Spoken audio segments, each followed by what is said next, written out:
Aisha Yesufu, if person tell me say you go tell Peter Obi this kind of thing when you talk for this video, I will not believe it. Please, you cannot believe what Aisha Yesufu say to Peter Obi. I thought that Aisha Yesufu and Peter Obi are in good terms. I thought that they are in good terms. Why shall you pursue? Why would you say this kind of thing to Peter Obi? Please, if you are coming across this video, I would like you to watch it, because the kind of update, the kind of words that I heard in this video is shocking. Please also share this video, and I'll be back to react on this update. Thank you. And you saw Mr. Peter Obi did an interview recently on News Central, and that interview sort of like reignited hope in Nigerians, went viral. People were discussing it all over the place. Mr. Peter Obi, it's always trendy anyway, was literally trending at #1 for some days. And in that a particular interview, he was asked a question: would he be open to being vice president to someone? And Mr. Peter Obi, answered that question. But of course, media, not just media, but a lot of people who have been pushing this agenda that Mr. Peter Obi should run, should be vice, I know the people that push it the most.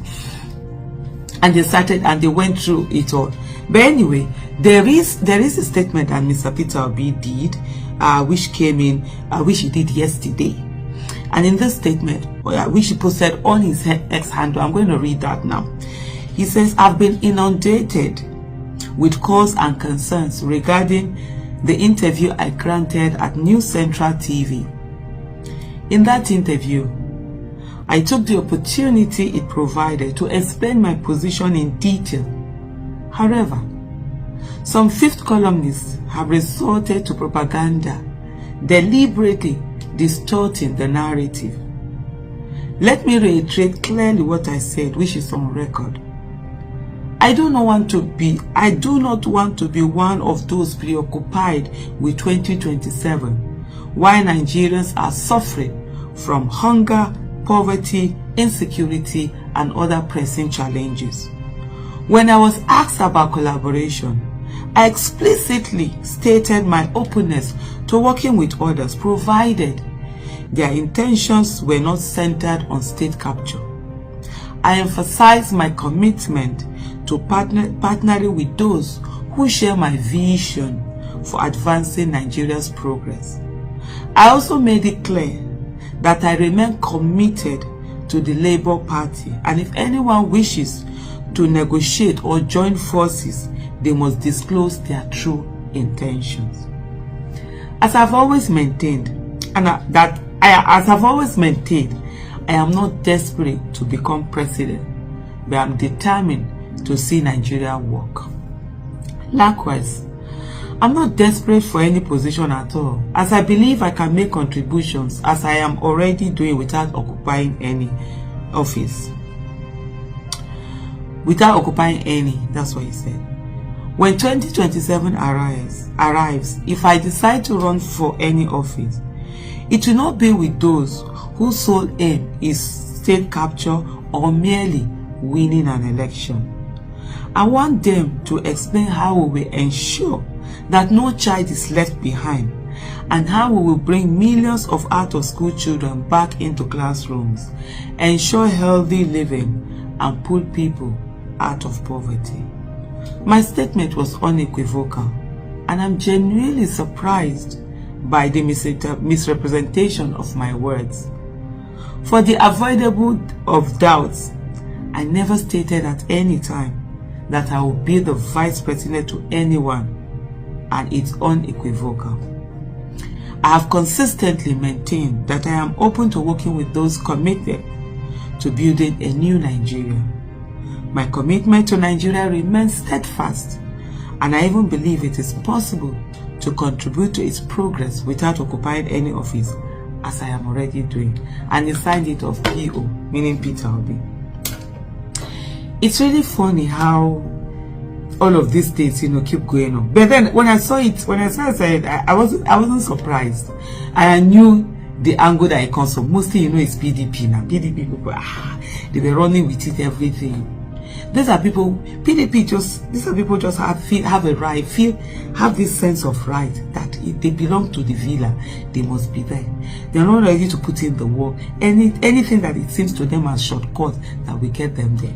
I know the thing about shortcut is that the person you keep missing your way. You think it's actually short. It's when you enter, you find that it would have been better you follow that straight road and get to your destination, even though it's going to be harder than looking for a shortcut. If PDP had given Peter Obi the ticket in 2023, the way citizens were begging them, they wouldn't be here. They would have been the party in power. But then also, Peter Obi would have had to deal with the shenanigans of that party and everything. Like recently when Mr. Peter Obi was talking, he did say something. He said, where we are today, the fact that the elections went the way it went, it was during the campaign when we were at Ekpoma. Oh my goodness, we were at Ekpoma up till night. I'm sure you've seen the video. The video is there. Up till at night, and guess what? People stayed. We went to Ekpoma around 7. We're supposed to be there 3. We went there 7. The roads are terrible. The roads in Edo State are terrible. And that's the reason why Olumide Akpata, honestly, let's give him that time. Let him walk. Let him replicate Abia in Edo State. And he was telling them, he said, it's maybe for a reason. For us all to see, for those who say they had the solution to the problem, for us to see, they had nothing. You know, other than propaganda, what do they really have? But the thing here, I'm saying, so let me go back to the Mr. Peter Obi conversation, where everyone is sort of like, oh, you know, where these people are like, he should run as vice. Me, and I'm giving you people my word now. No talk, no talk. If Peter Obi is running with anyone, as the vice president of that, as the running mate to that person, me, Aisha Yesufu, in my little, I'm not saying that I have any influence, so I'm not saying that I'm one big anything.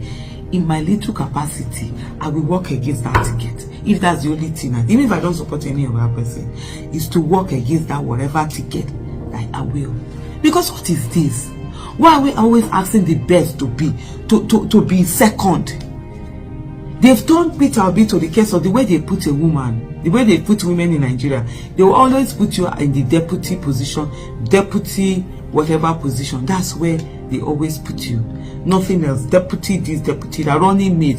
I'm been sure the other time I said to them, even if it's a goat that is running for president, you people will put Aisha Yesufu as vice. Because as far as you are concerned, as I'm a woman, automatically you see me as vice and nothing else. That cannot, we cannot have that situation.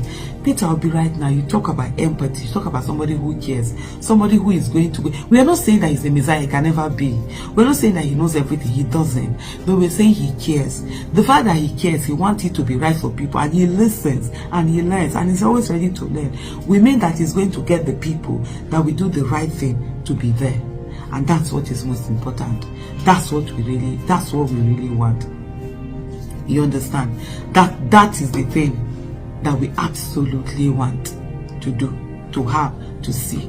We want a Nigeria that works. We want a leader that will care. And because he cares, not because he knows everything, not because he's an expert in everything, but because he cares and he's ready to listen and he's humble. He's willing to get the people who have the knowledge to come and work and get it done for the people. He will protect Nigerians' properties and lives and properties. He will protect their words. He will make sure that the right thing is being done. And someone who is courageous. Courage, the real courage, not the courage of people that will come and talk, but when you want them to be in certain places, you'll never see them, anywhere. And Mr. Peter Obi embodies that. I just want to put it that way. For those who are looking for Mr. Peter Obi to be your running mate, please forget that idea. If you want to be running mate to Peter Obi, come and be running mate. As for him to be, so that he'll be your spare tire, you want to use him to enter office, and then they will keep it down. You will not do anything.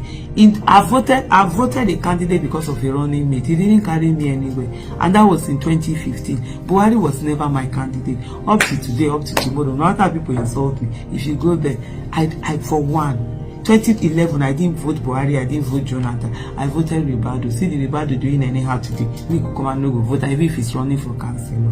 But you understand, when this person, Osibanjo, came in, Professor Yema Osibanjo came into as the running mate, he was the first person to start campaign. By December 2014, Osinbajo had started campaign. He was doing all the talking. And you know Buhari also, he always delegate, he never does the work. And that's what, for me and a lot of people, that was the reason why we ended up voting APC ticket. I never wanted those tickets. But I said both Buhari and Jonathan, they were not fit. They're not fit to be in office. They are not the only ones that Nigeria can do better than them. But at the end of the day, you know, life, things were becoming so bad. Okay, these people have come in. Buhari is always known to delegate. That is his antecedent. Like, fine, we delegate to this guy. And that was when they kept saying Buhari will tackle insecurity, Osinbajo will tackle economy. At the end of the day, everything became bad. Now we are no longer seeing how bad and terrible Buhari's government is because of people are no longer saying because a Tinubu has worsened it. And if you don't take care, this Tinubu owner is worse. It can be worse.